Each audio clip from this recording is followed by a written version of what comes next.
Good morning class. हमने colligative properties में first property कर ली थी, that is relative lowering in vapour pressure. आज हम करेंगे second property, that is elevation in boiling point.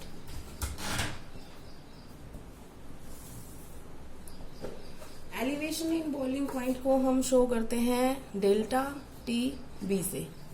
सबसे पहले तो आपको ये समझना पड़ेगा कि फॉर एग्जाम्पल अगर हम एक ग्राफ प्लॉट करते हैं टेम्परेचर वर्सेस प्रेशर का, ये टेम्परेचर है, ये प्रेशर है, ठीक है। जैसे जैसे हम टेम्परेचर बढ़ाते हैं किसी भी लिक्विड के अंदर, उसका वेपर प्रेशर इंक्रीज हो रहा है। क्यों इंक्रीज हो रहा है? क्योंकि ज्यादा नंबर ऑफ मॉलिक्यूल्स जो है वो वेपर फेज में जा रहे हैं, तो वो ज्यादा वेपर प्रेशर क्रिएट कर रहे हैं। तो इसका मतलब अगर हमने मान लिया कि ये सॉल्वेंट का है, कि जैसे जैसे हमने टेम्परेचर बढ़ाया सॉल्वेंट का वेपर प्रेशर बढ़ता जा रहा है, ठीक है। तो ये जो हमारी कर्व आई है ये हमने सॉल्वेंट की मान ली। अब जो हम कर रहे हैं दूसरी वाली, दूसरा जो है वो है हम ले रहे हैं सॉल्यूशन का। अब अगर आपको ध्यान हो, relative lowering in vapour pressure के अंदर जो सॉल्यूशन था उसका वेपर प्रेशर सॉल्वेंट से कम होता है, इसका मतलब इससे कम होता है, तो हमें नीचे से ड्रॉ करना पड़ेगा। और वैसे ही उसका भी टेम्परेचर बढ़ाते जाएंगे तो वेपर प्रेशर बढ़ता जाएगा, तो ये ऐसे सॉल्यूशन का जाएगा। तो ये ऊपर वाला सॉल्वेंट का है, वेपर प्रेशर जो है वो ये नीचे वाला जो आ रहा है वो सॉल्यूशन का है, ठीक है ना। तो इसका मतलब जो अभी इनके बीच में डिफरेंस आ रहा है, किस चीज का डिफरेंस आ रहा है? जैसे फॉर एग्जांपल आपको ये तो पता है ना बॉइलिंग पॉइंट किसे कहते हैं। सबसे पहले इस टर्म का पता होना ज्यादा जरूरी है। इसका मतलब सिर्फ ये नहीं होता कि लिक्विड बॉईल करना शुरू कर गया। कब करता है लिक्विड बॉईल? लिक्विड बॉईल तब करता है, ये वो टेम्परेचर है eight which any liquid vapor pressure becomes equal to the atmospheric pressure। इसका मतलब जो बॉइलिंग पॉइंट है वो क्या होता है? वो टेम्परेचर जिसके ऊपर किसी लिक्विड का वेपर प्रेशर बराबर जा रहा है किसके? एटमॉस्फेरिक प्रेशर के, ठीक है। तो अब यहाँ पर देखो एटमॉस्फेरिक प्रेशर होता है 1 एटमॉस्फेयर, ये मान लो 1 एटमॉस्फेयर है हमारा, ठीक है। तो हमने यहाँ पे एक लाइन ड्रॉ कर दी, ये 1 एटमॉस्फेयर के लिए लाइन है। तो जिसका अब जैसे सॉल्वेंट का वेपर प्रेशर बढ़ता गया टेम्परेचर बढ़ाने से, इस पॉइंट पे आके इसका ये जो वेपर प्रेशर एटमॉस्फेयर से 1 एटमॉस्फेयर के बराबर हो गया, तो ये इसका क्या है? ये इसका बॉइलिंग पॉइंट है। तो हम इसको नीचे लेके जाएंगे। जो ये टेम्परेचर यहाँ पे कट किया, इसका मतलब जो भी यहाँ पर होगा वो इसका क्या होगा? वो टेम्परेचर होगा, बॉइलिंग पॉइंट होगा किसका? सॉल्वेंट का, ठीक है ना। तो सॉल्वेंट के लिए हम क्या लिख लेते हैं? टीबी नोट लिख लेते हैं, ठीक है। या आप कुछ भी लिख सकते हैं कि T2 है, T1 है, जो भी आपकी मर्जी हो।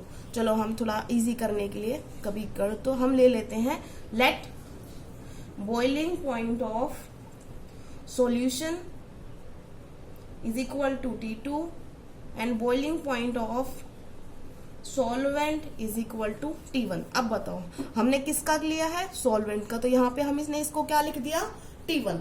इतनी बात समझ में आ गई।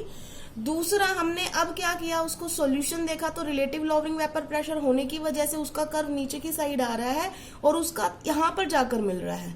तो इसका भी अगर हम ऐसे ही ड्रॉ करेंगे तो परपेंडिकुलर ड्रॉ किया हमने, तो ये इसको यहाँ पे काटा, तो इसका मतलब इसका बॉइलिंग पॉइंट कितना आया? T2। जो हमने माना था बॉइलिंग पॉइंट ऑफ सॉल्यूशन क्या है? T2 है। अब तुम समझो क्या हुआ है। वेपर प्रेशर जो होता है सॉल्यूशन का कम होता है सॉल्वेंट से, इसीलिए हमने कर्व सॉल्वेंट का ऊपर बनाया, सॉल्यूशन का नीचे बनाया है। लेकिन जब बॉइलिंग पॉइंट आएगा तो किसका ज्यादा बॉइलिंग पॉइंट होगा? सॉल्यूशन का ज्यादा होगा कि सॉल्वेंट का ज्यादा होगा? ऑफ कोर्स सॉल्यूशन का ज्यादा आ रहा है, क्योंकि देखो यहाँ पे टेम्परेचर बढ़ता जा रहा है ना, तो किसका वैल्यू ज्यादा आई है? सॉल्यूशन की ज्यादा आई है। इसको इस तरीके से समझ लो ना, ज्यादा टेम्परेचर हीट करना पड़ेगा इसके वेपर प्रेशर बदलने के लिए। देखो इसको इतनी ही मार्जिन तय करनी थी और इसको इतनी करनी थी, तो इसको ज्यादा करनी थी इसलिए इसका टेम्परेचर बॉइलिंग पॉइंट का ज्यादा है। इसको कम रास्ता तय करना था यहाँ तक पहुंचने के लिए, तो इसका कम है। तो जो हम अभी बात कर रहे थे कि जब सॉल्वेंट था तब उसका जो बॉइलिंग पॉइंट था, जब उसको सॉल्यूशन में कन्वर्ट किया तो उसका बॉइलिंग पॉइंट बढ़ गया। देखो नाम क्या है प्रॉपर्टी का, elevation in boiling point. Elevation होता है बढ़ावा, इंक्रीज, ठीक है ना। तो इसका बॉइलिंग पॉइंट क्या हो गया, इंक्रीज। पहली प्रॉपर्टी क्या थी, रिलेटिव लॉवरिंग। वेपर प्रेशर कम होता है सॉल्यूशन का और बॉइलिंग पॉइंट ज्यादा होता है, एलिवेशन होता है, इंक्रीज होता है। तो अब एलिवेशन इन बॉइलिंग पॉइंट को अगर हम निकालें कि कितना हो गया, एलिवेशन कितना हुआ है, इसको हम लिखते हैं डेल्टा टीबी। ये बराबर हो जाएगा किसके, इसमें से हम ये वाला घटा देंगे T2 माइनस T1। इतना समझ में आ गया। तो ये एलिवेशन एक तरीके से क्या है, ये इंक्रीज है बॉइलिंग पॉइंट में of any solvent when it is made solution by adding solute। इतनी बात समझ में आ गई। अब आते हैं कि एक्सपेरिमेंटली क्या पता चला। एक्सपेरिमेंटली ये पता चला कि एलिवेशन इन बॉइलिंग पॉइंट, इसका मतलब delta TB is directly proportional to molality of the solution. देखो ये तो हमने लिख लिया था कि क्या है डेल्टा टीबी। एम क्या है यहां पर, एम मोलेलिटी है सॉल्यूशन की। तो ये आपका हो गया। अब इसको जब हम खोल के ओपन करते हैं तो डायरेक्टली प्रोपोर्शनल जब भी आता है तो कोई कांस्टेंट वैल्यू आती है, उसको हमने लिखा और वो कांस्टेंट वैल्यू है KBM, ठीक है। ये हमारा डेरिवेशन हो गया एलिवेशन इन बॉइलिंग पॉइंट के लिए। बहुत बहुत बहुत इंपॉर्टेंट सारी की सारी है प्रॉपर्टीज, और ज्यादातर 2 नंबर का न्यूमेरिकल आता है इस टाइप वाले न्यूमेरिकल, या तो डेल्टा टीबी का आएगा या डेल्टा टीएफ का आएगा, मतलब एलिवेशन इन बॉइलिंग पॉइंट या डिप्रेशन इन फ्रीजिंग पॉइंट। इतना समझ में आ गया। अब जो आया है इस कांस्टेंट, ये कांस्टेंट अगर हम बोलें कि ये क्या है, ये केबी जो है वो मोलल एलिवेशन कांस्टेंट है। इसका दूसरा नाम भी है बेटा इबुलियोस्कोपिक कांस्टेंट।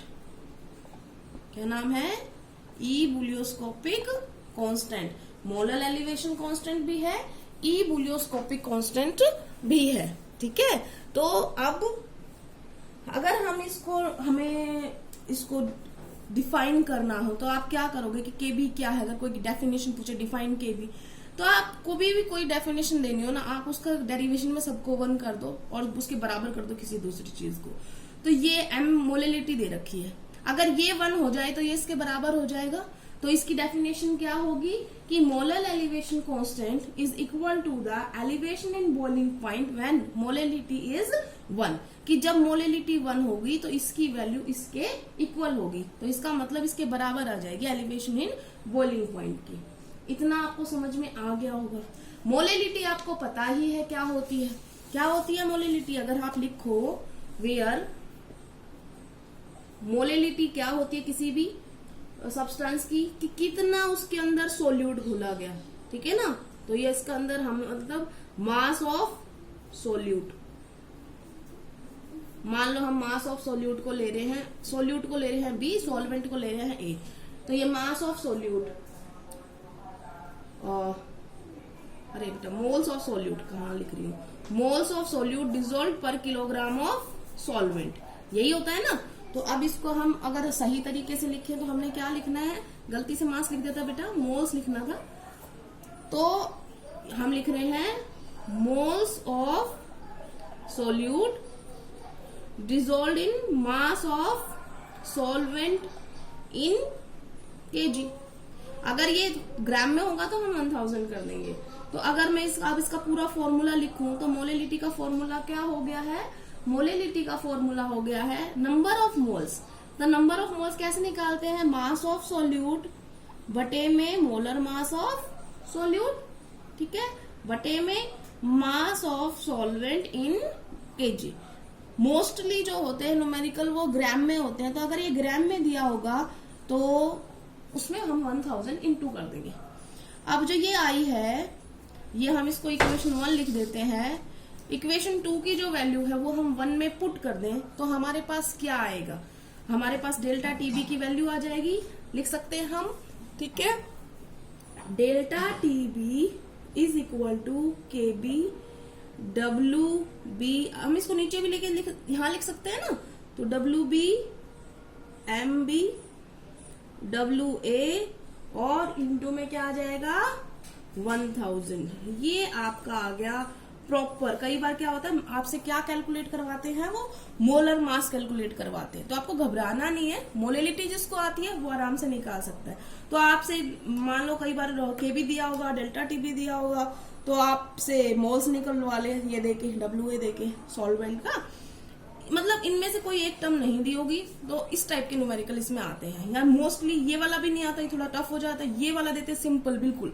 मोलेलिटी आपको प्रोवाइड होगी, आपको डिप्रेशन पूछा होगा, सॉरी एलिवेशन पूछा होगा, या टेम्परेचर बॉइलिंग पॉइंट का पूछा होगा।